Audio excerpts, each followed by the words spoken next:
Welcome to episode 16 of season 3 of Read by the Author. Today, or in this episode, I am going to continue reading Time Anomaly with chapter 40. And there's nobody in the chat, so if somebody does show up, I'll scooch the screen over and include them. But otherwise, I'll just keep it like this with the book and hopefully my face. My recording software did a big update and it is functioning differently. So hopefully it is functioning at all. So it's like not showing me my screen or my camera recording. So I don't know if my hair looks crazy or what. So let's hope it's not too bad. 40. Life and Death. Heru and I returned to his home shortly after leaving Nguyen's palace, Nakure having already split off to alert Aset of Nguyen's sudden decline. I didn't tell either of them about the disturbing information Nguyen had relayed, that Heru's and my children would be destined to a life of near absolute power and crushing responsibility, or about his haunting final remark, "All things die." And I refused to consider that such a sacrifice, my life or Heru's, would be the culmination of Nguyen's grand machinations. I had never been idealistic, and I didn't host any romantic notions about my true nature. I was not a martyr. I was a survivor, and suicide by sacrifice didn't fit in with my survival instincts.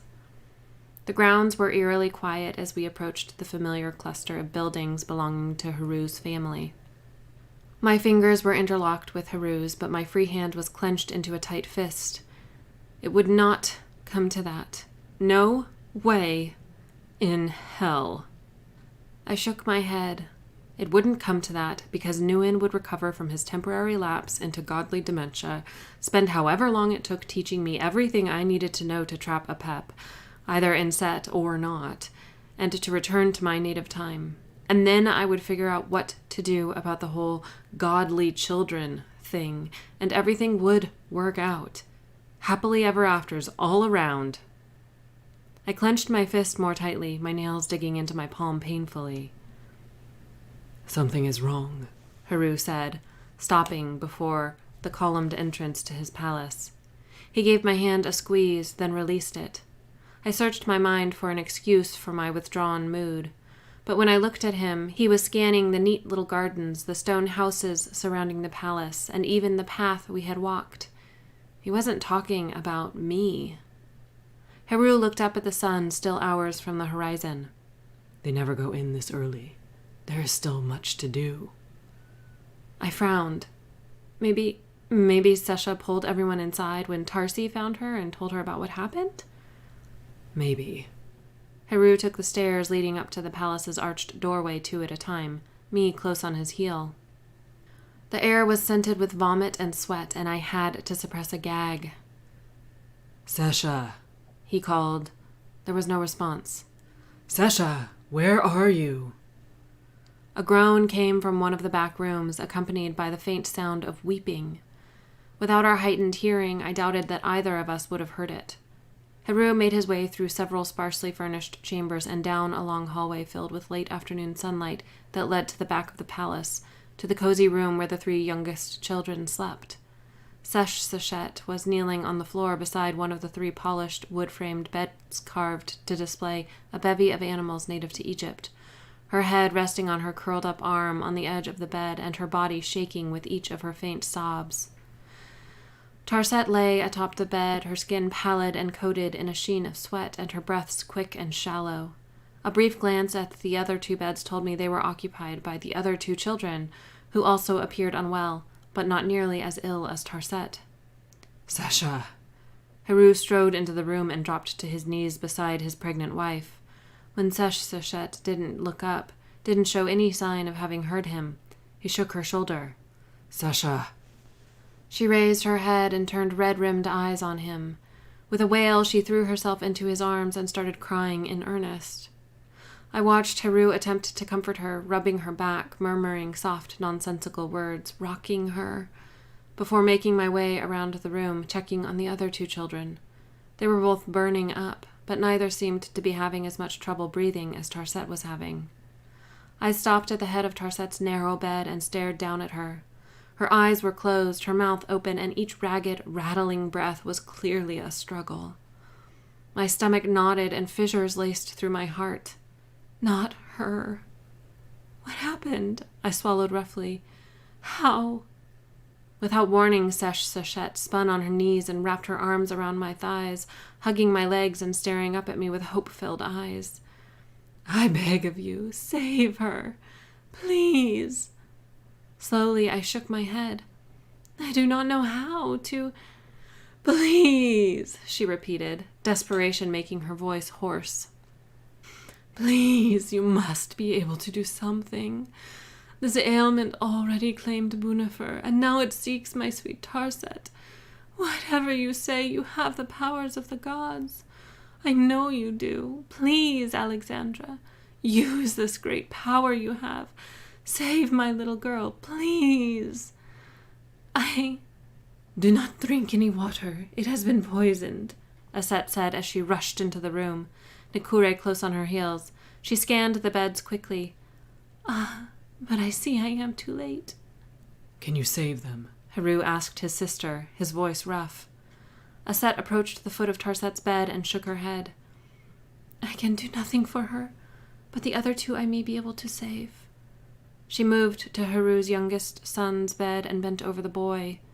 My throat constricted. Aset, Dr. Issa in my time, was a healer even now, but it would do no good for the little girl who had snuggled her way into my heart. Aset couldn't help her. Tarsat was going to die. Not her. Please. Sachet's hands were clutching the backs of my legs so hard that it was painful. Help her, Alexandra. I licked my lips, unable to tear my eyes away from Tarsat's uncharacteristically pale face. I cannot save her, Sesha, but I know someone who can. In my time, far in the future. Nephi was an even more talented healer than Aset, and with modern equipment, I knew she was the dying child's best chance. Plus, I had a moderately insane idea of a way to bring Tarsat to her. Nguyen's words replayed in my head. As the art expands in this plane, it does not displace matter, but replaces it. It is as though you are transposing that alternate plane onto this one, but only in a delineated place, and while the art matter is here, whatever it is displacing is frozen in time. Frozen in time? You will take her there, to this future healer? Sachet's eyes welled with a resurgence of tears. I nodded, but my stomach churned with uncertainty. And then you will return her? Swallowing roughly, I shook my head. Even I cannot do that, but she will have a chance to live her life. There. Then you will take care of her? You will love her and raise her as your own daughter? You will do this for me? I stroked Sachet's hair as my own tears welled. My saliva felt so thick, my mouth so dry that I had to swallow several times before I could respond. I will, Sesha, I swear it, I said, not adding, if she survives. Then do it, please, I beg of you. Just save her. Let her live. I have lost too many. Just let her live. Heru stood and I raised my eyes to meet his gaze. He nodded. I returned the nod and leaned over the short headboard to place my fingertips on Tarsat's forehead. I concentrated, squeezed my eyes shut, took a deep breath, and all at once willed the ought to replace every single cell of Tarsat's body with solidified ought. There was a sharp gasp and Sachet's arms fell away from me. Is she? She is not dead. I opened my eyes and stared down at what appeared to be a perfect quartz sculpture of a slumbering little girl. She is frozen in time, in every time between now and the future, when I will return her to the way she was. To her, it should be only a blink, I said, hoping with every fiber of my being that I was right. I held my breath and glanced at Nikure. He had far more experience with this particular ability. His lips were curved downward and his eyes were narrowed in thought. But ever so slowly, he nodded. I exhaled in relief. Seshset was running the backs of her fingers over her daughter's stone-like face. And your future healer will be able to save her when you wake her? I closed my eyes for several seconds. When I opened them back up, I met Seshset's watery stare. If she cannot heal her, no one can. Seshset bowed her head. Thank you, Alexandra, she whispered. Thank you. Heru placed his hand on her shoulder and met my eyes, those liquid golden pools filled with more loss and gratitude and love than words could ever express. I offered him a small smile and forced it to remain as a horrifying thought filled my veins with ice. Nguyen. He hadn't been suffering from some godly form of dementia caused by missing his shoot. He had been suffering from the effects of this poison, and the most likely culprit was someone who had been possessed by a pep and was using poison to weaken Nguyen enough that he couldn't fight as his shoot was torn out of him. Except his shoot wasn't in him. It was in me, leaving him all but defenseless. I left Heru and Seshset to their mourning and crossed to the doorway, where Nakure still stood sentry. I grabbed his elbow and pulled him into the long hallway. He let me guide him away from the sick room, and when I stopped and faced him, he watched me curiously. I think this is a Pep's doing, all so he can distract the rest of us and weaken Nguyen. Think about how Nguyen was when we saw him. Nakure stiffened, his eyes searching my face but not really seeing as he processed my words. His eyes widened. You must go to him, now. Heru and I will only be minutes behind you. The colorful misty tendrils of Ott were already swirling around me when I heard my name. I looked at the doorway to the sick room, where Heru was standing. His eyes met mine. And then I was gone. 41. Ashes and Dust. I appeared in Nguyen's tower bedroom in a silent burst of misty colors and found myself standing at the foot of his bed. A woman wearing the usual white linen shift was sitting astride him, her head bowed as though she were looking down and her shoulders and arms moving in a jerky motion. I could only see the bottom half of Nguyen's legs, but based on the groans coming from him, I initially thought I had made a mistake. He was fine and I had burst in on an amorous moment. Until I noticed the cords binding his ankles together, pale against the bronze of his skin. I knew Nguyen as well as anyone could know the Great Father, and I felt absolutely certain that he would never allow himself to be put in restraints. He was too important, his purpose too significant to everything, to place himself in such a vulnerable position. My first inhale confirmed my worst fears. The tang of blood mixed with the foul stench of feces and a sharp sourness hung thick in the air. A cold detachment cloaked me, and in another flash of colors, I shifted to the side of the bed. The woman was Ipwet, I could see now, Nguyen's primary human wife. Her hands and wrists were coated in a crimson sheen as they worked a bronze dagger between Nguyen's legs, and she seemed to be castrating him with excruciating slowness. The skin above his groin had been carved almost delicately, but the pervasive stench told me just how deep those cuts went into Nguyen's body. The coldness seeped further into me, taking root in the core of my being. I reacted without thought. On my next inhale, before Ipwet even had a chance to turn her head in my direction, my hand was around her neck. I watched, fascinated, as the Ott crept across her skin, overtaking her body completely in a matter of seconds. Her opalescent face was locked in a wide-eyed, open-mouthed expression that could have been permanent.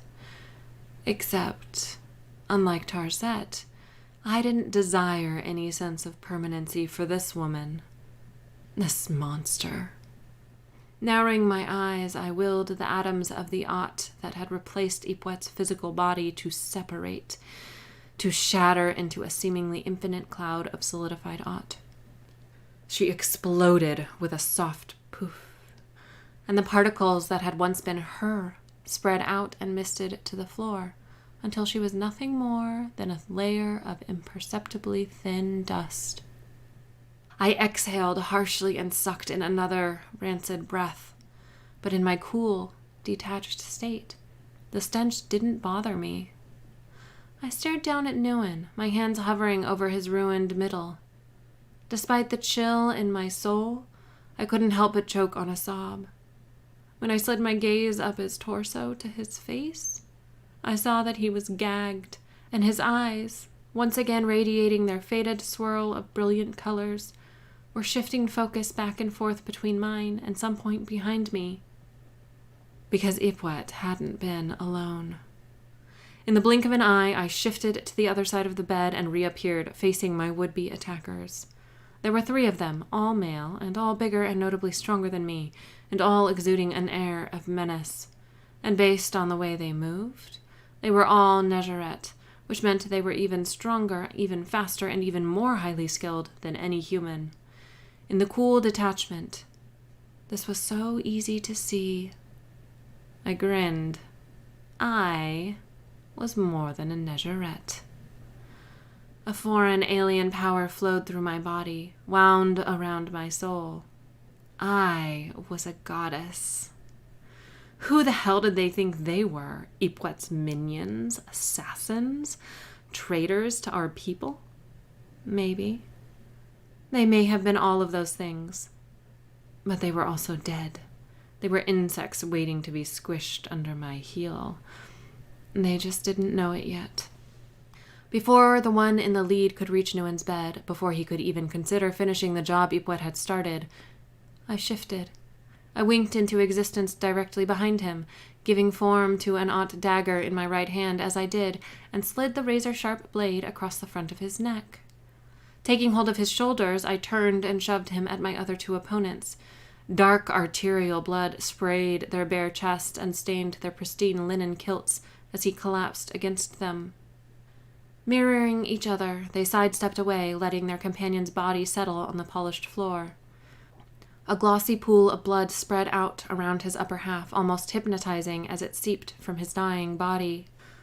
The 2 still standing circled around me. They kept their distance, but they watched. They weighed and measured me. They had knives, I noted, longer than mine and glinting copper in the late afternoon light that streamed through the tall, arched window openings. It didn't matter. Their knives wouldn't save them. Not from me. Go, I said as I turned in a slow circle to keep them in my sight. Run from this place and never return, and I will spare you. I raised my hand, palm up. I would run if I were you. The one on the left looked like he might bolt, but the man on the right laughed.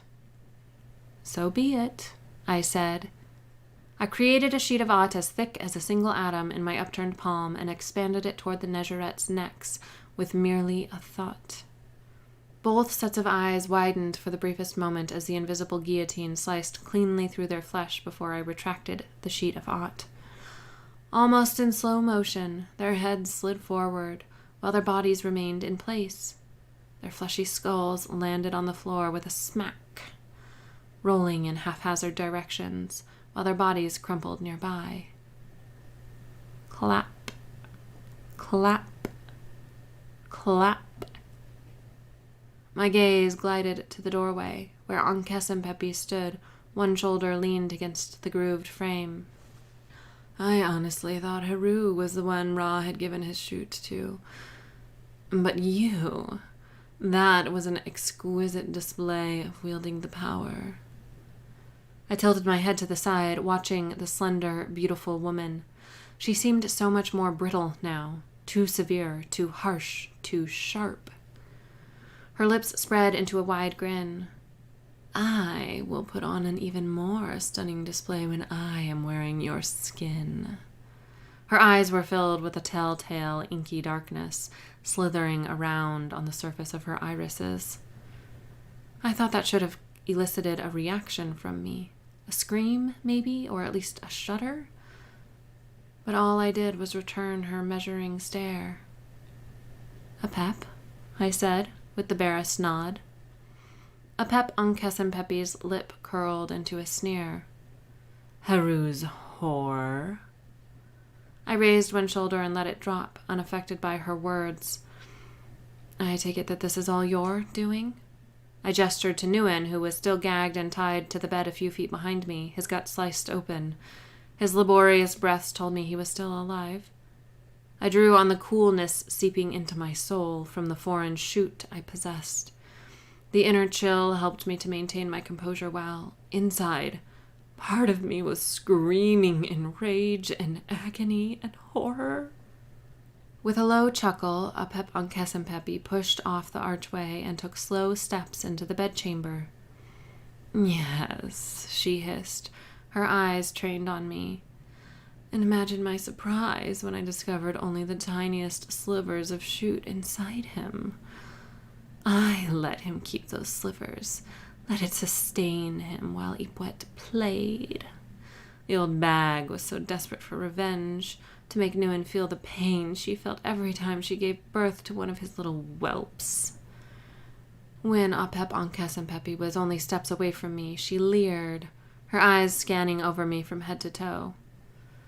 "Not quite as lush as this one. I've quite enjoyed the days I've spent in Kessie's body, but I think I will enjoy possessing that lithe body of yours as well, playing with it. With Heru." Her next step brought her almost within arm's reach. "I do so prefer female bodies. There are so many more ways to possess them, to invade them." "You are boring me," I said as I took a step back and raised my hand. Vines of Ott sprouted from the polished floor, wrapping around her ankles and climbing up her legs, effectively restraining her. Another Ott dagger appeared in my hand, and I wrapped my fingers around its hilt. Apep Ankesempepi smiled.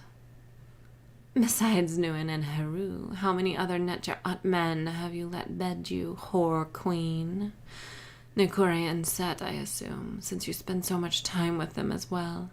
When I am wearing your body, I will take them all, over and over again." Her gaze flicked behind me to Nguyen. "Except for the Great Father." She cocked her head to the side. "Although I suppose we could engage in a little necrophilia just this once." She was goading me, I realized. "You want me to kill you?" I said, willing my dagger back out of existence. I narrowed my eyes. "Why?" Awareness dawned a moment later. Because you cannot leave that body while it still lives." Behind me, Nguyen said something incomprehensible against his linen gag.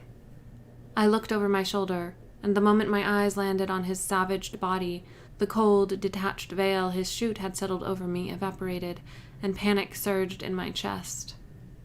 "He is too far gone." "Shut up," I snapped, flinging out my hand and erecting a glassy dome of Ott over Nguyen's bed, sealing the two of us in our own private world, for however much time he had left. I sat on the edge of the bed and reached for his gag. I sliced it off with a small, sharp Ott knife, then did the same with the cords binding his neck, arms, and legs. A film of tears. I sat on the edge of the bed and reached for his gag. I sliced it off with a small, sharp Ott knife, then did the same with the cords binding his neck, arms, and legs. A film of tears coated my cheeks. "My Alexandra," Nguyen rasped as I finished cutting through his ankle bindings. He took a shallow breath. "Apep is correct. I am dying." I took hold of his hand with both of mine. "Let's go into the Ott. You won't feel the pain there." He shook his head. "My body is too weak. If I go into the Ott, it will fail, and I will not be able to tell you what I must." I swallowed thickly, holding in a convulsive sob. I had known this was going to happen, that he was going to die while I was in this time. But knowing it and watching it were two different things entirely. I loved him, and the thought of losing him... Tell me what to do, Nguyen. Just tell me what to do. There has to be some way I can use the shoot to... "Oh, my dear, sweet Alexandra," He laughed softly, but it quickly turned into a cough and a pained grimace. I always knew this would be when my body died. I just didn't know how it would happen. He coughed again. Quite painfully, it would seem. My head was shaking from side to side and my mouth was open like I wanted to say something, but I didn't know what. You must be careful of the oneness. Your mind is not capable of continuing to function fully when you've embraced the shoot so completely. The oneness? I asked, wondering if he was referring to the cold detachment that had taken over, allowing me to kill 4 people without hesitation or remorse. I had killed 4 people. Nguyen's eyes shifted to some point behind me, and before I could launch into a full-on breakdown, he said, Your boys have arrived. I glanced over my shoulder to see Heru, Nakure, and Set racing into the room. Apep, Ankes, and Pepi appeared to be having some sort of a fit, flailing and shouting nonstop against the odd vines binding her, though I had no idea what she was saying, and I really didn't care. I met Heru's eyes through the barrier only briefly before turning my attention back to Nguyen. He swallowed, the action visibly difficult. I thought we would have a little more time, but we do not. Another shallow inhale. Lower the barrier, Alexandra. My end draws near, and there is something I must do before. I straightened, releasing his hand, and rose, moving to the place where Heru stood on the opposite side of the Ott barrier, his hands pressed against the glassy material. I raised my hand and placed my palm against his. The solidified Ott melted away in a colorful mist, and Heru's arms were suddenly around me in a brief but intense embrace. When he released me, he took 2 large steps toward Nguyen's bedside. Great Father, he said as he knelt and bowed his head. I have failed you. You have not. Nguyen's voice was barely a whisper. His eyes met mine over Heru's close-shaven head.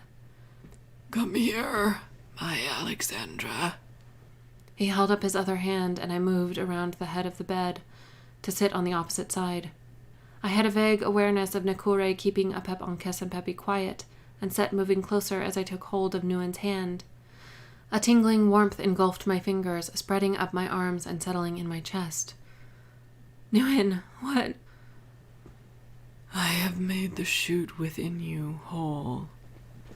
He smiled faintly, his eyes sparkling with unshed tears. There was no longer any hint of any shade of red, orange, or gold in his irises. You must be careful of the oneness. A moment later, Nguyen touched the fingertips of his other hand to Heru's forehead. Heru closed his eyes and shuddered, and I assumed he was feeling the same odd sensation I had just felt as Nguyen implanted the last remainder of Apep's shoot within him. Nguyen removed his fingers from Heru's forehead and raised his hand to the side of my face. His skin was icy against my cheek. You have a few weeks at most before the shoot overtakes you. You know what you must do. A chill enshrouded me, and shaking my head, I searched his face. Dread was a snake writhing in my gut. But I don't even know how to get home. If he died, I never would. And in a few weeks, I would follow him to the grave, as would Heru. Nguyen's eyes held no hint of the rainbow shimmer at all, only a pale opalescence akin to moonstone, haunting in its unfamiliarity. Simply enter the Ott, Ba, shoot, and body, thinking of your time, and you should be transported there. I was still shaking my head. But how? He took a slightly deeper, shuddering breath. Remember when I pulled you into a time of my own making? I nodded. Just walk into a wall of Ott, into, not through, and you will enter that plane. A cough racked his body, and things in his ruined abdomen squished and squelched. I swallowed a gag. Remember what must be done if Apep cannot be trapped. Eyes stinging with a resurgence of tears, I swallowed. I am afraid. I am so scared of not being. His gaze softened. As am I, dear Alexandra. As am I. Chin trembling, I turned my head and pressed my lips against Nguyen's palm. I love you, old friend. And I you, my Alexandra, he said, his voice barely audible. Now listen closely. Unpleasant things have happened, will happen. Let them, for your future, for the future. He paused. You must save Aset from her captor. Tell her who you are, so I will know to find you, to protect you. He exhaled completely and closed his eyes. The three of us held our breath, waiting, hoping those eyes would open again. I bit my lip to hold in a convulsive sob. Nguyen's eyes opened and focused on me. He licked his lips, coating them with blood-tinged saliva. His faint smile was kind, and it broke my heart. I believe. His fingers slid down the side of my face. In you. His hand hit the thin mattress with a soft thud, and he exhaled again. His eyes remained open, but they were no longer seeing. 42. Destroy and protect. Nguyen was dead. I felt a pulse of electric power in my chest. Nguyen, who had been around my entire life, who had watched over me, protected me, befriended me, was dead. The power coming from Nguyen's chute pulsed again, thrumming in time with my heartbeat. Alexandra. Heru's voice was barely a whisper, but the soft sound was overflowing with warning. Your skin. I looked down at my hands, at my arms. Ribbons and tendrils of misty aught thrashed around me, making it look like I was covered in flames of every possible color. I jumped to my feet and started backing away from the bed. I had to flee. I had to get away from these people that I loved before I incinerated them all. I had to... The power spindled inside of me around the chute, a tiny tornado of relentless, endless energy, not of this world. This was different than before. More. I didn't have enough time. I didn't have any time. Shield them, Nikure! I shouted, and the words were overrun by a scream. My scream. The power broke free, a supernova of light and electricity and destruction. I had no choice but to throw my arms open, to let the fabric of space and time pour through me and expand in a world where it had no place, where all it could do was destroy. The floor shook beneath my feet. Crackling and roaring and thunder filled my ears. I could hear screaming and laughing. Apep Ankhesenpepi was cackling joyously. I was wrong about you, she said. You are not Heru's whore. You are the mistress of death and chaos. Of me. And you will kill them all for me. You will kill them all. More of the aught poured through me, invading this world, expanding into its cracks, tearing it apart. Kill them all. Let me taste their confusion. Let me feast on their terror. Let me bathe in their misery. Kill them all for me. Become me. Kill them all for me. Become me. My eyes snapped open and I speared Apep Ankhesenpepi with my glare. No way in hell. She was standing within a thin, semi-opaque cylinder of solidified aught with Heru, Set, and Nikure. All three men were on their knees, trying to keep from falling over completely as the palace shook. and Nikure's hand was pressed against the wall of Ott, feeding everything he had into it to hold it in place against the relentless onslaught of energy flowing out of me. Some hidden history threaded through the chute entered my awareness, and I understood. This moment, this choice, my choice, this was what had led to Apep's downfall to begin with. It, as I now knew that neither Apep nor Ra, Nuen's true name, were of any gender, chose to let its chute take control, to lash about wild and free. This was what sparked the chain of events that led to Nuen, Ra, tearing away Apep's chute and hiding with it in an unborn human child. This unraveling chaos was the future Apep desired. But it wasn't the future I desired. I controlled the power. The power didn't control me. Screaming, I gritted my teeth and pulled the energy back. It resisted. I pulled harder, dropping to my hands and knees. I dug my fingers into the solidified Ott floor like it was room temperature butter and heaved. The unleashed power sunk hooks into the largest, sturdiest thing around, the limestone cliffs surrounding the oasis. Using every drop of willpower within me, I yanked one final time. The cliffs gave way, the power snapping back inside me with such an intense reverberation that I was knocked onto my side, momentarily stunned. A deep rumble vibrated in the air, a monster groaning as it opened its mouth to swallow us all. Not a monster. The cliffs were groaning. They were collapsing. I could feel them. I could feel everything, every life, every bot, every stone and tree and molecule of Ott.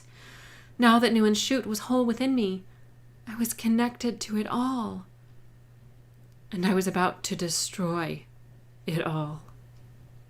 No! I pushed up onto my knees and thrust my hand over my head, willing the most enormous Ott structure I had ever created into existence. The dome slammed into place, surrounding every part of the oasis within the encircling cliffs. I could feel the rocks crashing against its surface, some as big as buses, some even larger. But I set the dome of solidified Ott, and it held. Even as my hand slipped away, as I fell back onto my side, as darkness seeped across my vision, it held. Okay. Well, that was a very exciting episode. I really got into it. I do have to say, I know she's a pep on Kessenpeppy / just plain old on Kessenpeppy is also just kind of awful, but she is so fun to voice. Very enjoyable. So anyway, thank you so much for listening. I will be back next week with part 7 of Time Anomaly and episode 17, right? Because this is 16, I think. So until then, happy reading.